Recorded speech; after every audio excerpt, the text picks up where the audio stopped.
السلام علیکم۔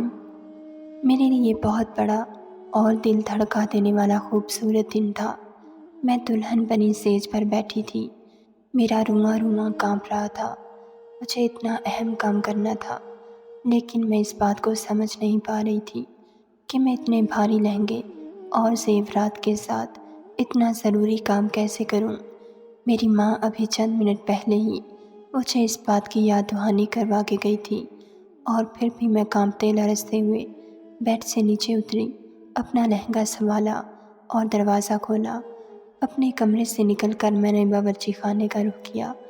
گھر مہمانوں سے بھرا ہوا تھا، لیکن اس وقت میری خوش قسمتی یہ تھی کہ سب لوگ کھانا کھانے کے لیے جمع ہوئے تھے، تو باورچی خانے کی طرف کوئی بھی نہیں تھا، کیونکہ کھانے کا انتظام لان میں کیا گیا تھا۔ میں چھوٹے چھوٹے قدم اٹھاتی باورچی خانے تک پہنچی۔ میں نہیں جانتی تھی کہ کون سی چیز کہاں پر پڑی ہے۔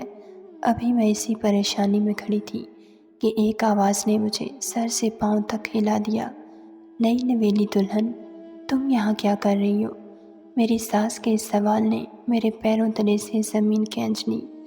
میں نے اپنی مٹھی کو زور سے بند کیا اور آہستہ سے اپنا رخ اپنی ساس کی جانب موڑا، اور خوف زدہ سی آواز میں انہیں کہا کہ مجھے دودھ کا ایک گلاس چاہیے۔ میری ساس بہت نرم طبیعت کی مالک تھی۔ انہوں نے محبت و شفقت سے میرے سر پر ہاتھ پھیرا اور مجھے کہا کہ بیٹا آپ چلو، میں آپ کے کمرے میں دودھ کا گلاس بھجوا دیتی ہوں۔ لیکن اگر وہ تھوڑی دیر تک دودھ کا گلاس بھجواتی اور تب تک میرا شوہر آ جاتا تو میں اپنا کام نہیں کر سکتی تھی۔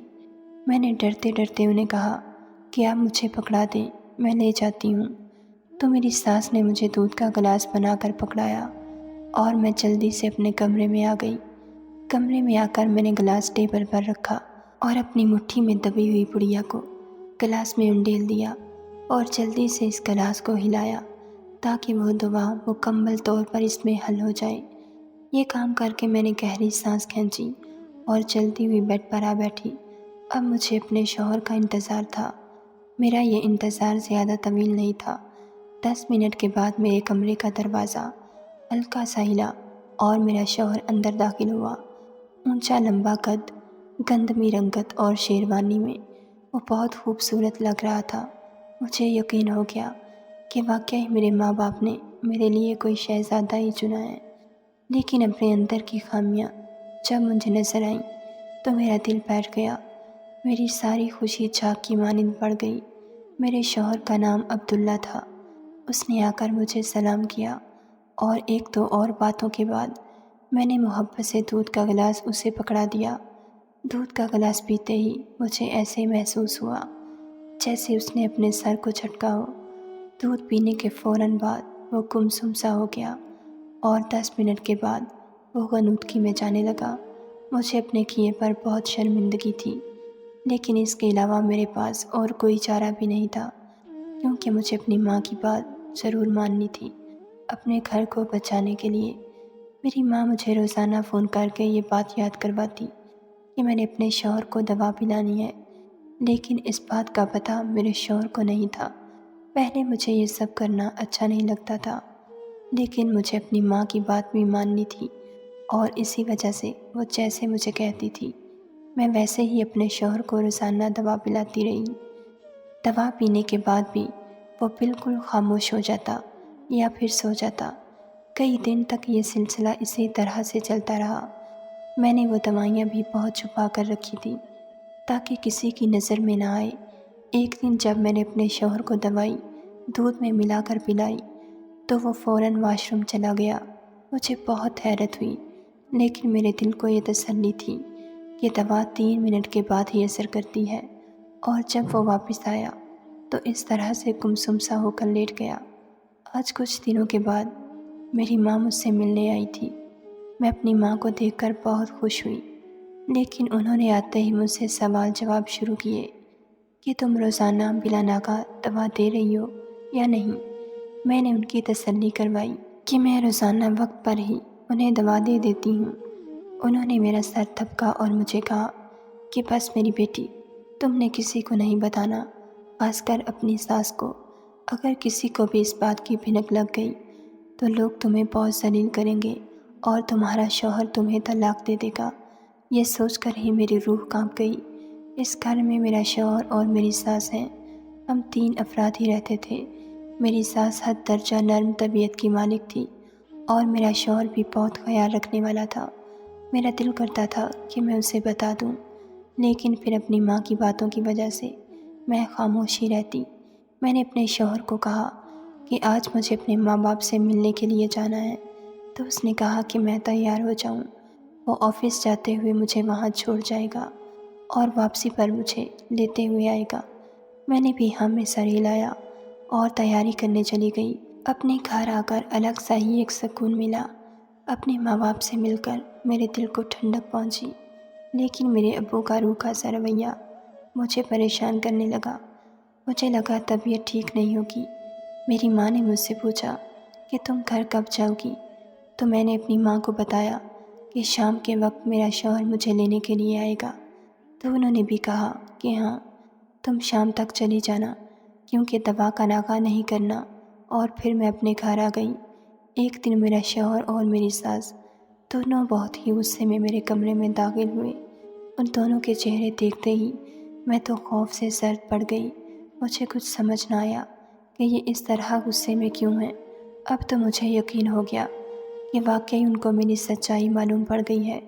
میری ساس نے آتے ہی مجھے بازو سے کھینچا اور کہا کہ اس سے پہلے کہ میں تمہارے ساتھ کچھ کر دوں، تم میرے گھر سے نکل جاؤ۔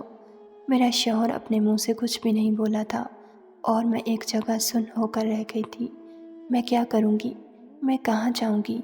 اور اگر میری ماں کو اس بات کا پتہ چل گیا تو وہ میرے ساتھ کیا کریں گی؟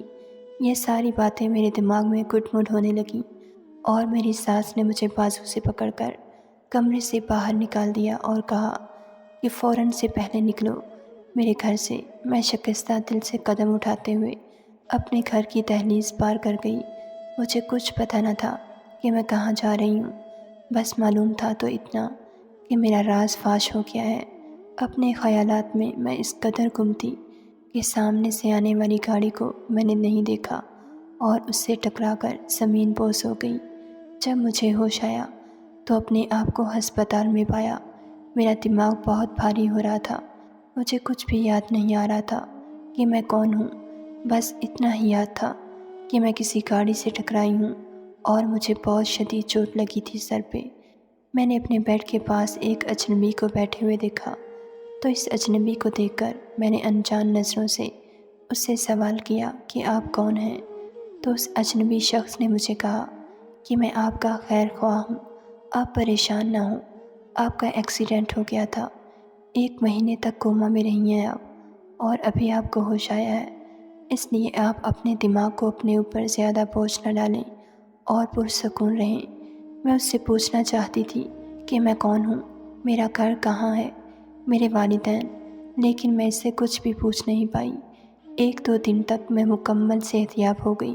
تو اس اجنبی نے مجھے کہا کہ آپ کی یادداشت کھو گئی ہے اور میں آپ کے گھر والوں کے بارے میں کچھ بھی نہیں جانتا۔ آپ اس طرح کریں، آپ میرے گھر چلیں، میرے گھر میری ماں رہتی ہے، وہ آپ کی دیکھ بھال کریں گی۔ وہ بہت بھلے مانس دکھ رہا تھا اور اس وقت میرے پاس بھی کوئی اور سہارا نہیں تھا اور نہ ہی مجھے کچھ یاد تھا۔ اسی وجہ سے میں اس اجنبی کے ساتھ اس کے گھر آ گئی۔ اس اجنبی اور اس کی ماں نے میرا بہت خیال رکھا، بہت پرسکون ماحول دیا اور چند دنوں میں ہی میں ایک دم سے تندرست و توانا ہو گئی۔ لیکن ابھی ایک بات مجھے اندر سے کھٹکتی تھی کہ مجھے اپنا ماضی یاد کیوں نہیں ہے، اور جب بھی میں پرانی باتوں کو سوچنے کی کوشش کرتی تو میرے سر میں شدید درد کی لہریں اٹھتیں، اور جب درد شدت اختیار کر جاتا تو میں سوچنا بند کر کے بستر پر لیٹ جاتی۔ یوں ہی کچھ دن چلتے رہے اور ایک دن اس اجنبی کے گھر ایک عورت آئی جس نے مجھے کہا کہ وہ میری ماں ہے۔ یہ سن کر میں بہت حیران و پریشان ہو گئی کہ آخر میری ماں نے مجھے کس طرح سے ڈھونڈا ہوگا، اور میں ان کے ساتھ گھر آ گئی۔ ابھی بھی میری یادداشت واپس نہیں آئی تھی، لیکن مجھے یقین تھا کہ وہ عورت مجھے جھوٹ نہیں کہہ سکتی، وہ سچ میں میری ماں ہے۔ جس طرح سے وہ میرے سے محبت سے پیش آ رہی تھی، گھر واپس آنے کے بعد میں نے دیکھا کہ میرے والد بہت پریشان تھے اور ہر وقت اپنے کمرے میں ہی رہتے تھے۔ انہوں نے ایک بار بھی مجھ سے کوئی بات نہ کی تھی۔ ان کے چہرے کو دیکھ کر لگتا کہ وہ مجھ سے غصہ ہیں۔ مجھے کچھ سمجھ نہیں آتی تھی کہ میری والدہ مجھ سے اتنی محبت سے بات کرتی ہیں اور میرے والد میرے سے اس قدر نالاں کیوں ہیں۔ ایک دن میں ان کے کمرے میں گئی تو وہ لیٹے ہوئے تھے۔ مجھے دیکھ کر اٹھ بیٹھے۔ میں نے ان سے سوال کیا کہ بابا، مجھے کچھ بھی یاد نہیں کہ میرا ماضی کیا تھا، میں کون ہوں، لیکن ایک بات مجھے بے انتہا چبھتی ہے کہ آپ مجھ سے اس قدر شدید غصہ کیوں ہیں۔ تو میرے بابا نے مجھے کہا کہ میں نے اور تمہاری ماں نے پیار میں کون سی کمی رکھی تھی جو تم نے ہم سب کو اتنا بڑا دھوکہ دیا۔ یہ سنتے ہی میرے پیروں تلے سے زمین نکل گئی۔ شاید میں نے کچھ بہت غلط کیا ہے جس کی وجہ سے میرے والد میرے سے بہت ناراض ہیں۔ وہ رونے لگے۔ ان کی حالت پر میں تڑپ ہی گئی۔ میں نے ان کو چپ کروانے کی بہت کوشش کی، لیکن انہوں نے مجھے کہا کہ میں اس کمرے سے چلی جاؤں، اور میں دل پر پتھر رکھ کر وہاں سے چلی آئی۔ مجھے بہت شرمندگی ہو رہی تھی کہ میرے ابو کو میری وجہ سے اتنی سخت تکلیف ہوئی۔ میں چاہتی تھی اب جلد از جلد میری یادداشت واپس آ جائے اور مجھے پتہ چلے کہ میں نے آخر ایسا کیا کیا ہے۔ اور پھر ایک دن وہ ہوا جس کے بارے میں نے بھی سوچا نہ تھا۔ میں کمرے میں سوئی ہوئی تھی اور میری والدہ کے پاس دوسرے کمرے میں ان کی بچپن کی دوست آئی بیٹھی تھی۔ وہ دونوں بہت عرصے بعد ملی تھیں۔ میری ماں نے پہلے ہی مجھے بتایا تھا کہ ان کی دوست آنے والی ہے۔ میں فریش ہو کر ان کے کمرے کی جانب گئی تو میری والدہ اپنی دوست کو اپنی ماضی کی باتیں سنا رہی تھی۔ مجھے بھی بہت تجسس ہوا تو میں بھی دروازے میں کھڑی ہو کر ان کی باتیں سننے لگی۔ مجھے پتہ تھا یہ غلط ہے، لیکن میں اپنے تجسس کے ہاتھوں مجبور تھی۔ میری والدہ کی آواز بہت غم میں ڈوبی ہوئی تھی۔ میں حیران و پریشان رہ گئی کہ خوش نظر آنے والی میری والدہ اس قدر پریشان کیوں ہیں۔ میری والدہ نے اپنی دوست کو بتایا کہ شادی والے دن وہ بے انتہا خوش تھی کہ وہ اپنے من پسند سے بیاہی جا رہی ہیں۔ میں جب اس گھر میں آئی تو میری ساری خوشیاں ملیاں میٹ ہو گئیں، کیونکہ میری ساس نے مجھے یہ نہیں بتایا تھا کہ ان کا بیٹا پہلے سے ہی شادی شدہ ہے اور وہ اپنی پہلی بیوی سے بے انتہا پیار کرتا ہے، جو کہ کچھ دن پہلے ہی اللہ کو پیاری ہو گئی تھی، اور مجھے اس گھر میں اس کی بیٹی کی پرورش کے لیے لایا گیا تھا۔ میرے اوپر 7 آسمان آن گرے، کیونکہ یہ سچائی اتنی خوفناک تھی کہ میں اس کو اتنی جلدی قبول نہیں کر پا رہی تھی۔ میں نے غصہ دکھانا چاہا تو میرے شوہر نے مجھے کہا کہ اگر مجھے اس گھر میں رہنا ہے تو چپ چاپ میری بیٹی کی پرورش کرنی ہے، نہیں تو میں گھر سے جا سکتی ہوں۔ وہ مجھے طلاق دینے کے لیے بھی راضی ہے۔ میرا دل کیا کہ میں اس لڑکی کی گردن دبا دوں۔ آج اگر یہ نہ ہوتی تو میں خوشی خوشی اپنے شوہر کے ساتھ رہ رہی ہوتی، لیکن میں مجبور ہو گئی تھی اور میں نے اس لڑکی کی پرورش شروع کر دی۔ میں نے دل میں طے کر لیا تھا کہ میں اس بات کا بدلہ اپنے شوہر سے ضرور لوں گی۔ جس طرح اس نے مجھے تڑپایا ہے، میں اس کی بیٹی کو بھی تڑپاؤں گی۔ وہ جب بہت چھوٹی سی تھی، اس نے باتوں کو سمجھنا شروع کیا تو میں نے اسے کہا کہ اسے اس قدر بیماریوں نے آن گھیرا ہے کہ اس کی بھی شادی نہیں ہو سکتی، اور یہ بات میں نے اس کے چھوٹے سے دماغ میں ڈال دی۔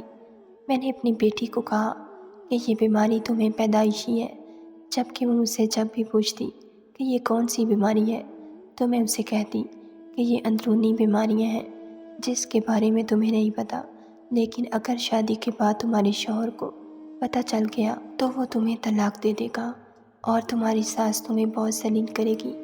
جیسے ہی میری بیٹی 16 سالوں کی ہوئی تو میں نے اپنے شوہر کو کہا کہ تمہاری بیٹی کہہ رہی ہے کہ فلاں شخص سے میری شادی کروا دو، نہیں تو میں بھاگ جاؤں گی۔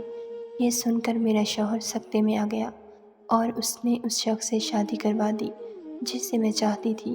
شادی کے بعد بھی میں اسے روز فون کر کے کہتی کہ تم نے اپنے شوہر کو یہ دوائیاں بھی لازمی کھلانی ہیں تاکہ وہ بیمار نہ ہو۔ وہ لڑکی میری ساری باتیں مانتی چلی گئی۔ میں چاہتی تھی کہ وہ اپنے شوہر کو اپنے ہاتھوں سے ہی پاگل کر دے اور پھر اپنے شوہر سے طلاق لے کر جب وہ دوبارہ اس گھر میں آئے تو میں اسے بدجلن کا الزام لگا کر اپنے خامد کو اسی طرح تڑپاؤں جیسے اس نے مجھے دھمکی دے کر تڑپایا تھا۔ لیکن میرا سارا پلان تو تب خراب ہو گیا جب اس کے شوہر کو میری اصلیت کا پتہ چل گیا۔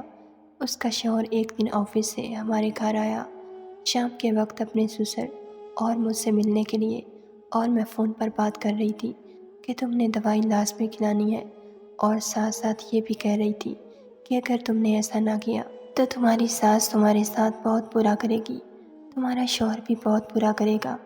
تب اس نے میری باتیں سن لیں اور مجھے یہ بھی کہا کہ میں اس کی معصوم بیوی سے دور رہوں، نہیں تو وہ میرا بہت برا حشر کرے گا۔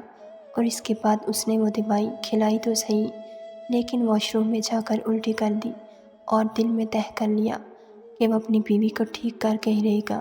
اور پھر اس کو جب یہ پتہ چلا کہ میری بیوی کو اس قدر غلط دوائیاں کھلائی گئی ہیں تو اس نے ڈاکٹر سے رابطہ کیا، تو ڈاکٹر نے اسے کہا کہ اگر یہ اپنی یادداشت کھو دے اور آپ لوگ اس کے دماغ کو کچھ اس طرح کا جھٹکا دو کہ یہ سب بھول جائے تو ہم اس کے دماغ سے یہ ساری باتیں نکال سکتے ہیں۔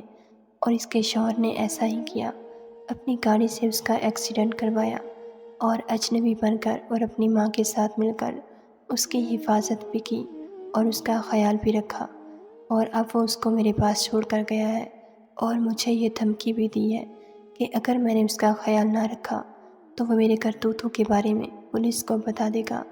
اپنی بیوی کو یہاں پر چھوڑنے کا یہ مقصد ہے کہ وہ اپنے باپ کے قریب آ جائے۔ شوہر کے دل میں جو غلط فہمی ڈالی ہے اس کی بیٹی کے خلاف وہ ختم ہو جائے۔ وہ اپنی دوست کو اور بھی بہت ساری باتیں بتا رہی تھی، لیکن اپنی ماں کی اتنی باتیں سن کر میرے قدموں تلے سے زمین سی رک گئی، اور اس وقت مجھے سب کچھ یاد آنے لگا کہ میری ماں مجھ سے کس قدر محبت سے پیش آتی تھی، لیکن اس کے ساتھ ساتھ وہ مجھے کتنا ڈرایا کرتی تھی کہ مجھے اندرونی بہت ساری بیماریاں ہیں، لیکن تھی تو میری ماں، انہوں نے میرے ساتھ بہت برا کیا۔ یہی سب سوچتے ہوئے میں بے ہوش ہو گئی۔ جب مجھے ہوش آیا تو میں اپنے کمرے میں تھی، میرا شوہر اور میری ساس میرے پاس بیٹھے ہوئے تھے، میرے ابو جی بھی وہاں پر تھے۔ انہیں دیکھ کر میں زاروں کے تار رونے لگی۔ ان سب نے مجھے دلاسا دیا اور کہا کہ جو ہونا تھا وہ ہو گیا، اب میں اپنے شوہر کے ساتھ ایک اچھی زندگی کی شروعات کروں۔ وہاں پر میری ماں آئی اور انہوں نے مجھ سے بہت معافی مانگی اور کہا کہ میں اسے معاف کر دوں۔ مجھے یہ بھی کہا کہ میں نے کسی کی بیٹی کے ساتھ برا کیا ہے، شاید خداوند تعالیٰ نے اسی لیے مجھے کوئی اولاد نہیں دی۔ اگر میں اپنی اولاد کی طرح تمہارے ساتھ اچھا کرتی تو شاید اللہ تعالیٰ مجھے بھی اولاد سے نواز دیتا، اور میں نے کھلے دل سے انہیں معاف کر دیا۔ میں آج خوش و خرم اپنی زندگی اپنے شوہر اور ساس کے ساتھ گزار رہی ہوں۔ ناظرین، اگر آپ کو ہماری ویڈیو پسند آئی ہے تو لائک ضرور کیجیے، اور ایسی مزید ویڈیوز دیکھنے کے لیے ہمارے چینل کو سبسکرائب کر لیجیے۔